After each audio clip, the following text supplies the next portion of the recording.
வரஹ்மத்துல்லாஹி தஆலா வபரகாத்துஹு. என் பெயர் இமாம் அலி. நான் கூற அந்த விஷயம் இஸ்லாமிய அறிவு சார்ந்த கேள்வி பதில்கள். நம்முடைய திருத்தூதர் பெயர் என்ன? முகமது நபி ஸல்லல்லாஹு அலைஹி வஸல்லம். ரூஹுல் அமீன் என்பவர் யார்? ஆணுலக தலைவர் ஹஸரத் ஜிப்ரீல் அலைஹிஸ்ஸலாம். மறுமையில் ஒரு நாளின் அளவு என்ன? உலகின் 1000 ஆண்டுகள். ஆதாரம் அல் குர்ஆன் 22வது அத்தியாயம் 47வது வசனம். நம் செயல்களை பதிவிடும் வானவர்கள் யார்?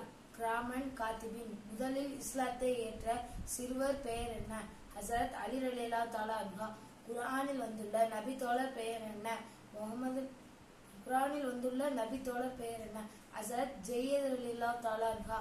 ஆதாரம் அல் குர்ஆன் 33வது அத்தியாயம் 37வது வசனம். இஸ்லாத்திற்காக வீரமரணம் அடைந்த பெண்மணி யார்?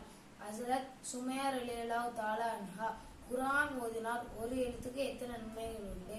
குர்ஆன் ஓதினால் ஒரு எழுத்துக்கு 10 நன்மைகள். ரமலான் மாதத்தில் ஓதினால் ஒரு எழுத்துக்கு 70 நன்மைகள். இஸ்லாத்தின் ஆரம்ப காலத்தில் நபி தோழர்கள் எங்கு தஞ்சமானார்கள்?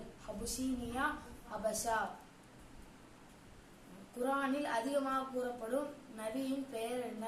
ஹஸரத் மூசா நபி அவர்கள். அஸ்ஸலாமு அலைக்கும் வரஹ்மத்துல்லாஹி தஆலா.